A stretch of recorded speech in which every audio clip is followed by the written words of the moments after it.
नित्यं ध्यायन्ति योगिनः कामदं मोक्षदं चैव ओंकाराय नमो नमः। पंच परमेश्वरी भगवान की जय। परम पूज्याचे श्री आदि सागर जी महाराज की जय। परम पूज्याचे श्री महावीर कीर्ति महाराज की जय। परम पूज्याचे श्री विमल सागर महाराज की जय। परम पूज्याचे श्री तपस्वी सम्राट सन्मति सागर महाराज की जय। परम पूज्याचे श्री सुंदर सागर महाराज की जय। अहिंसामय विश्व धर्म की जय। चिन्वाणी माता की जय। जय कपस्वती माता जी की जय। हम सब यहाँ गुण स्थान का विवेचन सुन रहे हैं।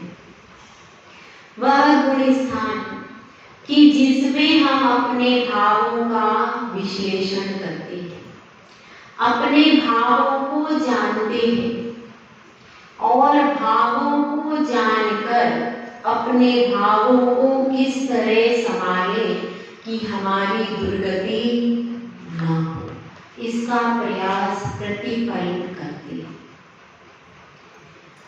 पहले गुण स्थान में हमने नरक गति को निवारित किया था। जो पहले गुण स्थान से ऊपर उठ जाता है वह नरक गति में, एकेंद्रिय विकलत्रय आदि में नहीं जाता। उसके बाद दूसरे गुण स्थान के बाद अनंतानुबंधी कषाय का भी अभाव हो जाता है।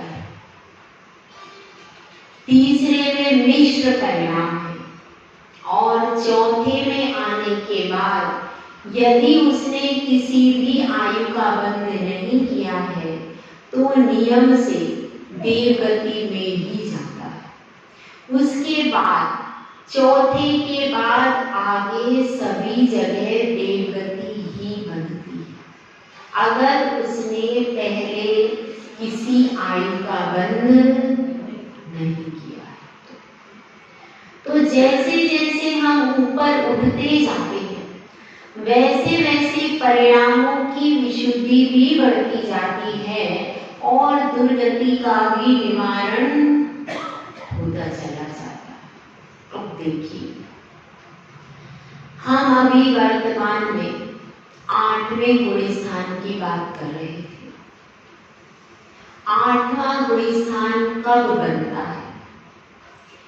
एक व्यक्ति ने संवेद शिखर जाने की तैयारी की, सामान बांध लिया।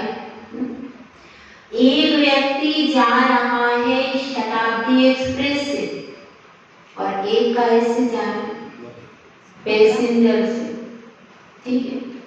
अलग अलग व्यक्ति हैं, अलग अलग धन संपत्ति है सबके पास। शताब्दी एक्सप्रेस का पैसा सबके पास नहीं होता, किसी किसी के पास है, किसके पास नहीं है। तो एक जो पैसेंजर से जा रहा है, छोटी गाड़ी से जा रहा है, और कोई ऐसा भी है जिसने सोच लिया कि मुझे तो अपनी फ्रेंड के यहाँ जाना है। रास्ते में आगरा में मेरी फ्रेंड रहती है तो वहां पर आगरा में रुक करके फिर बाद में शिखर जी जाएंगे। ऐसा भी हो सकता है, हो सकता है नहीं हो सकता है। यहाँ से रास्ते में आगरा पड़ता है, ठीक है। तो आगरा बीच में पड़ता है तो मैं ऐसा करूंगी कि पहले मेरी सहेली से मिल करके फिर आगे जाऊंगी। तो ममता जी ने ऐसा सोचा कि मैं अब सीधी नहीं जाऊंगी, मेरी सहेली आगरा रहती है, बहुत दिनों से बुला रही है। तो अब ऐसा करते हैं कि उसको मिल लेते हैं। अब इधर संगीता जी भी जा रही थी, उन्होंने कहा कि नहीं, मैं तो अब सोचती हूँ किसी से मिलना जुलने में कोई फायदा नहीं है। संगीता जी को थोड़ा सा वैराग्य हो गया, आप लोगों को पता है, थोड़ा सा हो गया है। अब उन्होंने क्या कहा कि अब इसमें कुछ सार नहीं है, मिलने जुलने में कुछ मतलब नहीं है, मैं तो सीधी शताब्दी एक्सप्रेस से शिखर जी चली जाऊंगी। अब ममता जी को थोड़ी बहुत, ममता नाम नहीं है तो क्या करें, तो उनको थोड़ी बहुत जग रही थी, तो इसीलिए उन्होंने कहा मैं तो एक बार मिल लेती हूँ मेरी सहेली से, फिर आगे देखेंगे। अब दोनों की चर्चा चली। अब इन्होंने तो शताब्दी एक्सप्रेस का कटा लिया, उन्होंने कहा जब मुझे आगरा ही जाना है तो महंगी ट्रेन से क्यों टिकट कटाऊं, सस्ती से ही कटा लेंगे, वहीं तक तो जाना। तो इन्होंने सस्ती ट्रेन का कटा लिया। ठीक है, अब दोनों ने तैयार हुई और तैयारी करके आगे बढ़ने की तैयारी की। तो देखिए, जो कि संगीता जी डायरेक्ट शिखर जी जाएंगी और स्पीड वाली ट्रेन से जाएंगी, जल्दी पहुंच जाएंगी। तो ये समझ लीजिए इन्होंने छपक श्रेणी मारी। समझ रहे हैं, मैं अलग से भी समझाऊंगी, इसमें अभी उदाहरण के द्वारा समझ कैसे कि जो, क्योंकि छपक श्रेणी का मतलब है सीधे सीधे मोक्षशिला। शिखर जी को समझ लीजिए मोक्षशिला, ठीक है, और शताब्दी एक्सप्रेस को समझ लीजिए छपक श्रेणी, ठीक है। तो अब क्या हुआ, इन्होंने शताब्दी एक्सप्रेस को चूज किया। बहुत ज्यादा स्टेशनों पर नहीं, कुछ ही उसके चुनिंदा बड़े बड़े शहर स्टेशन है और स्पीड भी फास्ट, ठीक है। तो अब क्या होगा, छपक श्रेणी की स्पीड फास्ट है, ज्यादा इधर उधर नहीं रुकती और सीधे पहुंचा देती है, कहां, सीधे मोक्ष। लेकिन जो दूसरी छोटी छोटी गाड़ियां हैं उसमें क्या होता है, बीच में तरह तरह की स्टॉप आते हैं और उस पर रुक रुक करके चलती हैं छोटी गाड़ियां।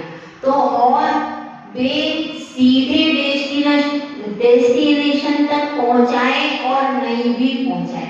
ऐसा भी हो सकता है जैसे कि ममता जी ने चूज किया कि हमें आगरा तक ही जाना है, ठीक है। ऐसे ही उपशामक जीव है, जिसने उपशम श्रेणी चढ़ी है, वह जीव ऊपर तक नहीं जाता, बीच रास्ते में ही रुक जाता है। समझ में आ गई आपको बात?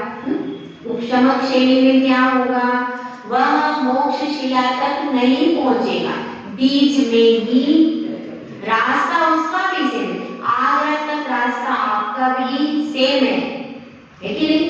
शताब्दी एक्सप्रेस भी आगरा जाएगी, जाएगी कि नहीं गई? जाएगी। और इनकी गाड़ी भी आगरा जाएगी।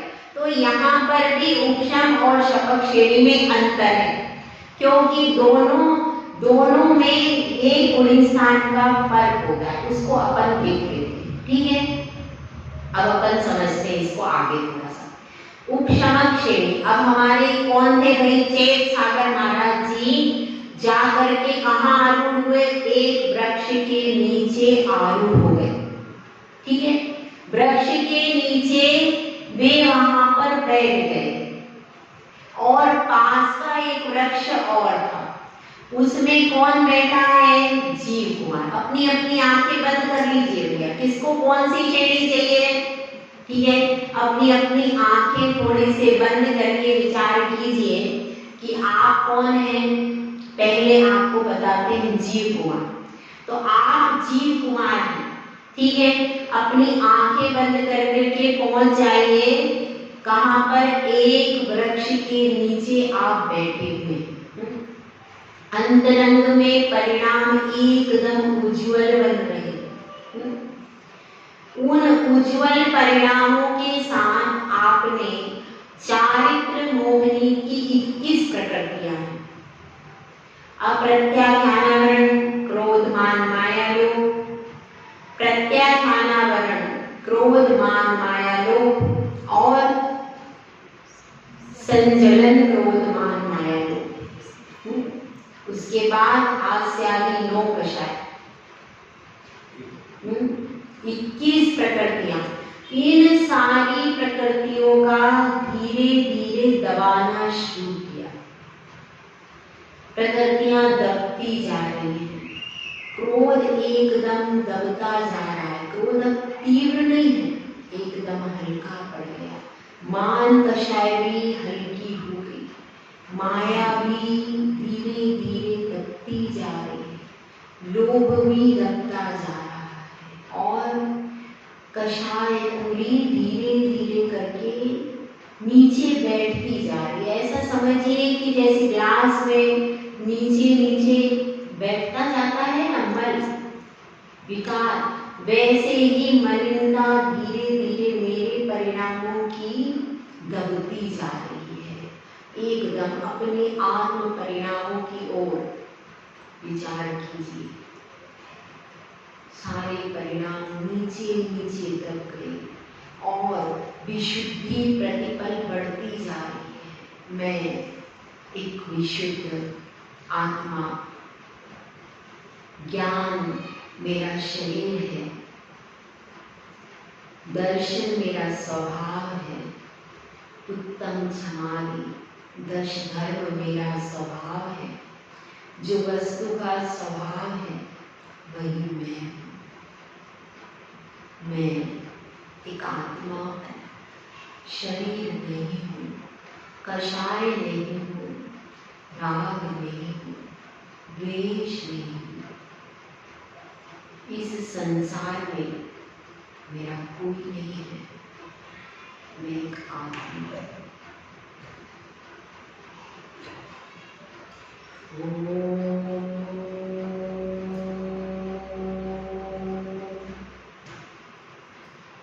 अपने आप को अंतरंग में देखने का प्रयास कीजिए। आप उपशम श्रेणी पर चारों हो रहे हैं। 8वां गुण स्थान, जिसमें उपशामक आप होते हैं। अपनी अपनी आत्मा में विशुद्धि को बढ़ाइए। अपूर्व करण गुण स्थान, जिसमें प्रति समय अपूर्व अपूर्व परिणाम होते हैं। अपूर्व मतलब जो परिणाम पूर्व में कभी भी नहीं हुए। करण मतलब परिणाम। वे परिणाम मेरी आत्मा में हो रहे हैं।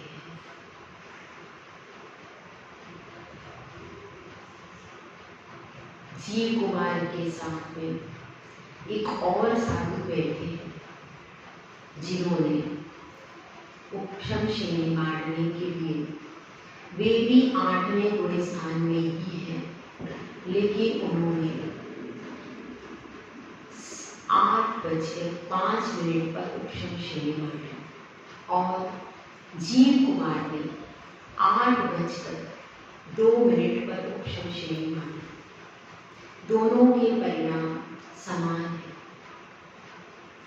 एक पास में और मुनिराज बैठे हैं, जिन्होंने 8:04 पर उपशम श्रेणी बांटी, लेकिन उनके परिणाम असमान हैं।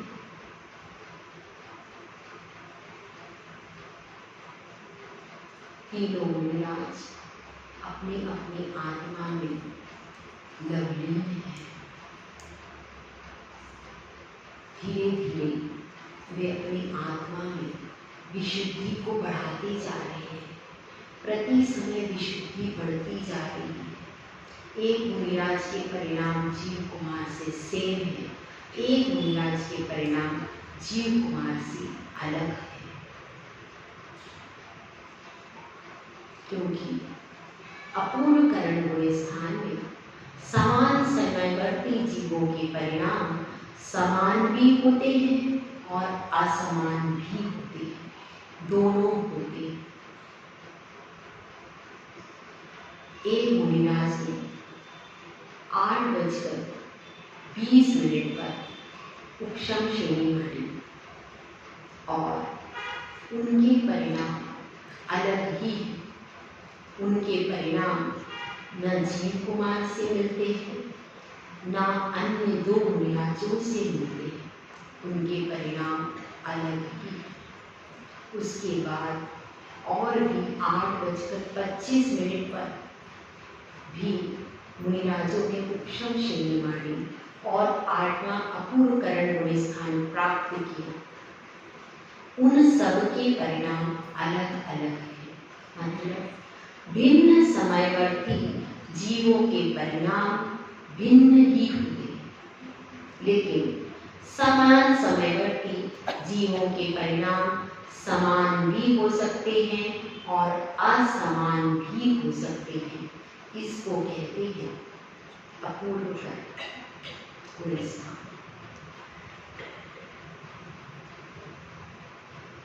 इस प्रकार उपशम श्रेणी में 4 गुण स्थान होते हैं, 8वां, 9वां, 10वां और 11वां। 8वां, 9वां, 10वां और 11वां। इसके ऊपर गुण स्थान नहीं होते। जैसे कि हमने आपको बताया था, आगरा तक गए थे, वह आगरा कहाँ तक रहेगा? 10वें गुण स्थान तक। 10वें गुण स्थान के ऊपर जो 11वां गुण स्थान है वह केवल कहाँ रहेगा? वह केवल उपशम श्रेणी में ही रहेगा। और इसके बाद आप देखिए, एक चेत सागर महाराज भी है जो हमारे चेतन राजा है। अब आंख बंद करके कल्पना कीजिए, 5 मुनिराज दूसरे वृक्ष के नीचे ओटे पर 5 मुनिराज बैठे हैं। उनमें सबसे सेंटर में बैठे हैं हमारे चेत सागर महाराज, जिन्होंने छपक श्रेणी मानी है। छपक श्रेणी का मतलब है चारित्र भूमि की 21 प्रकृतियों का क्षय कर देना, और ये प्रकृतियां दबेंगी नहीं, एकदम कर्मों की निर्जरा होती जाएगी और क्षय होती जाएगी। देखिए, अप्रत्याख्यानावरण क्रोध मान माया, इसका ट्रांसफर होगा प्रत्याख्यानावरण क्रोध मान माया लोभ। उसके बाद इसमें ट्रांसफर होगा संजलन क्रोध मान माया लोभ, और फिर संजलन क्रोध मान माया लोभ का लोभ में धीरे धीरे इन प्रकृतियों का क्षय होता जाएगा। जैसे जैसे गुण स्थान बढ़ते जाएंगे वैसे वैसे प्रकृतियों का क्षय होता चला जाएगा, और इसको कहते हैं छपक श्रेणी। यह चेत सागर महाराज ने मानी है, और उनके साथ में 5 मुनिराज और भी हैं जिन्होंने छपक श्रेणी मानी है। अपूर्व करण गुण स्थान इनका भी है, यहाँ भी ऐसा ही है। 8 बजे यदि चेत सागर महाराज ने छपक श्रेणी मानी, उनके पास में 2 मुनिराज बैठे हैं, उन्होंने भी 8 बजे ही छपक श्रेणी मानी, और लेकिन फिर भी एक मुनिराज जो चेत सागर महाराज जी के पास में बैठे हैं, उनके परिणाम और चेत सागर महाराज जी के परिणाम एकदम समान है। समान समयवर्ती जीवों के परिणाम समान होते हैं। एक पास में अन्य मुनिराज बैठे हैं, लेकिन उनके परिणाम असमान हैं। तो समान समयवर्ती जीवों के परिणाम असमान भी होते हैं। उसके बाद पीछे के 2 मुनिराज हैं, उन्होंने 8:30 पर छपक श्रेणी मानी। उनके परिणाम भिन्न है, और फिर उसके बाद एक और मुनिराज है जिन्होंने 8:40 पर छपक श्रेणी मानी है। उनके परिणाम भी भिन्न नहीं है, यानी सम समयवर्ती जीवों के परिणाम समान और असमान दोनों हो सकते हैं, लेकिन भिन्न समयवर्ती जीवों के परिणाम असमान अर्थात भिन्न ही होंगे। ठीक है, तो इस प्रकार से अब ये दोनों मुनिराज अपनी अपनी साधना में बैठे हैं। धीरे धीरे करके ये कर्मों को क्षय करेगा। ये कब कब कितने कितने कर्मों को क्षय करेंगे और इधर से ये मुनिराज कैसे कैसे उपशम करेंगे, यह सारा प्रोसीजर आपको जानना है। ठीक है, धीरे से अपनी आंखें खोल लीजिए।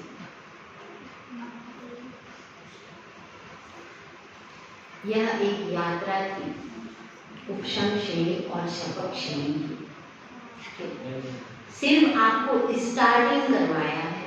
अब धीरे धीरे कल आप खुद इस चीज को महसूस करेंगे, कैसे उन प्रकृतियों को, कैसे वो प्रकृतियां दबती हैं, कौन सी प्रकृतियां 8वें गुण स्थान में दबती हैं, कौन सी प्रकृतियां 8वें गुण स्थान में क्षय हो जाती हैं। इस सब जो उपशम श्रेणी और शपथ श्रेणी का आपने सिर्फ सुना है प्रोसीजर, उस प्रोसीजर को आपको खुद अपने ध्यान में करना है। कब करेंगे?